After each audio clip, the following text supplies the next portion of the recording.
Creative Recovery started as several different projects in Barnsley, probably back in 2010, was it, Hels?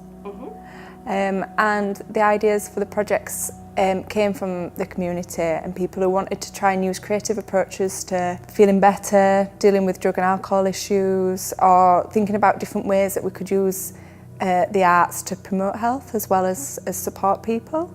And Creative Recovery as an organisation emerged from a group of people that really benefited from them projects and wanted to kind of really explore that further and have a vehicle that was driven by people and what people want to do. The group means everything. The group is basically part of my family now. And yeah, I've got a big emotional attachment to people in the groups, yes. And it's been, for me, it was a lifesaver, because without the group I would have felt no anchor at that point, and I did need a point where I could talk to other people that wouldn't just say, oh, there, it's all going to get better, because it doesn't sometimes. Sometimes it gets worse. But people who actually understand what you're going through is very important, and to give not sympathy but empathy and understanding what you're going through and being able to sort of give you that little bit of leeway when you may not be on your best behaviour, you may feel really down, you may be a bit sharp, then people here accept that because they've been through it themselves. I look forward to it every single week. And without it, I don't know what life would be like. You know, I were a little bit lost before I started coming to this group, and now it's given me something that not only challenges me, it also gives me something to look forward to. And now I've become a massive advocate for creativity helps. When you're feeling in down or anything like that, you know, pick up a piece of paper and a pen and, you know, just have a little doodle. Or like I do, I use a computer to generate my images. But like I said, it's helped me, and I hope that, you know, it helps other people as well. Spaces Between, it as a concept, it was kind of about the fact that in recovery, I think people jump to get to the point of recovery, and actually the workings, the middle bit, the kind of grey areas that people sit in, are actually where all the workings happen and where people figure out who they are and what they want to do, and I don't know, heal, I suppose. So Spaces Between is also a reference to the fact that we're kind of working often with street art and on the streets, and it means a lot of different things to different people, doesn't it? So it's kind of the middle area, the kind of workings, I guess. Yeah, and I think because we did an art crawl back in 2011, which kind of sparked a lot of the initial projects and ideas, and people wanted to kind of return on that but build on that and think in more of a multi-arts way and think more kind of collaboratively really, and ways that we could develop that much more. And I think it was people were quite interested as well, because Barnsley's like in its own recovery, you know, trying to work out its own identity with our changes in industry, the landscape's totally changing.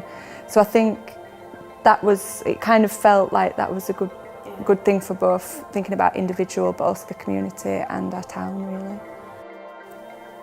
The show is really, it's for everybody to come and see what we can do and to see the potential of people that sometimes just get written off.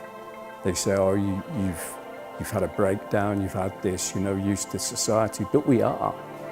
We've got lots of gifts, we've got lots of things that we can do for people, and through art we try and get the message across that having a mental illness and incapacity of some sort shouldn't be a stopper for anybody.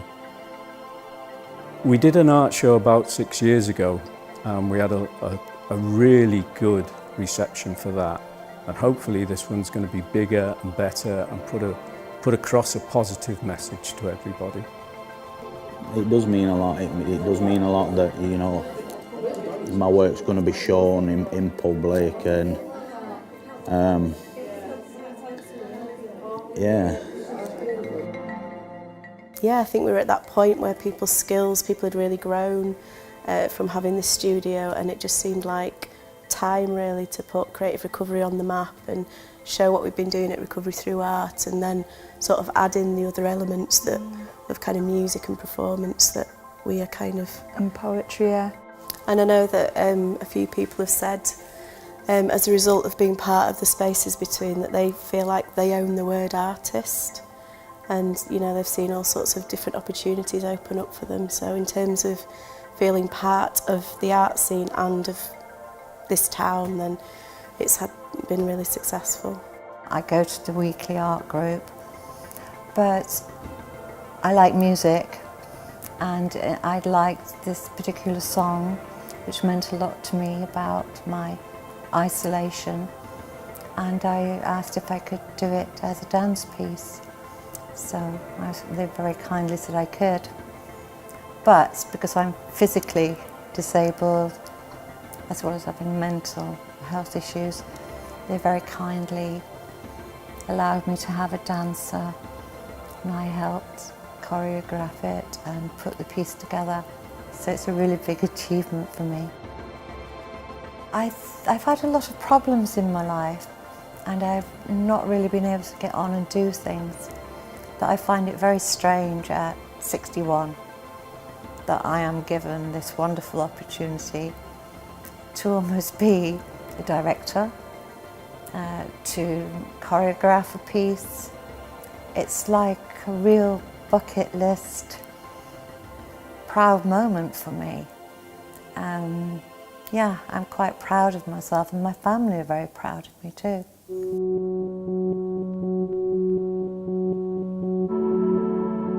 The Spaces Between as a walk, it was kind of curated by myself and Hayley, so that even though a lot of the artworks were very diverse and different art forms, and they were kind of individual stories, the whole walk had a kind of, it was its own journey. So it started kind of at a kind of low and sort of chaotic place. Started at the Civic in Barnsley in the underneath part, and then we kind of came out around the streets, and then ended up with a really kind of sense of elevation, both in the building and kind of hopefully in terms of people's experiences of the final few pieces as well. Feeling quite, so people left feeling quite uplifted, didn't they? Which is hopefully parallels people's recovery journeys, but also the pathway through Creative Recovery as an organisation. My art, it means just about everything to me at the moment. It's virtually what I live for. A lot of my own feelings, expressions and things go into my artwork.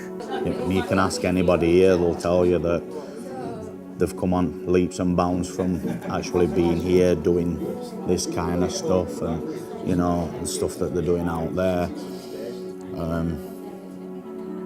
rather than medication and doctors and stuff. It's art therapy does actually work, definitely. And Helen and Hayley deserve a medal for putting up with us lot. Yeah. All the trials and tribulations with it really taught me how to deal with other things in my life, because every day is different. So if you have a bad day thinking, oh, I don't know how this is going to work, give yourself a little bit of time for your mind to go through the creative process, and then things correct themselves, or you come up with an idea. So I find creativity with that and the prop making and the art far more useful to me than some of the medical appointments to do with the mental health. I think the Spaces Between has been kind of, for some people that we're working with, a springboard out. So for a lot of people it was almost a culmination of lots of years of working and moving to a point where, you know, they achieved something and now for them it's about something else. So some people, I'm not sure if they might not continue to be creative. Other people are totally going down that route.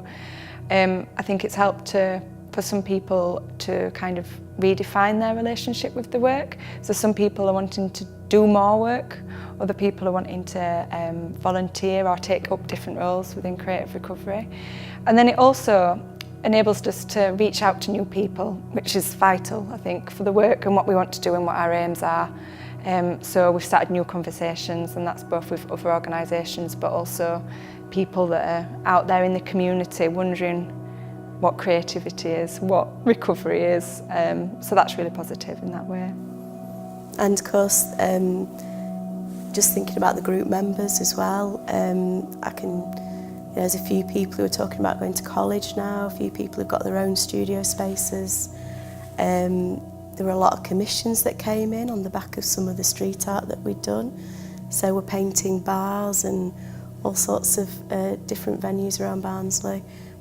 Even, you know, people who through the process have found that they love tattoo art and have started apprenticeships tattooing and started doing workshops because the confidence has got to a point where, you know, they're chomping at the bit to do more with their art and share it with other people. So yeah, we move on, and yeah, people are kind of going to that next level with things. So.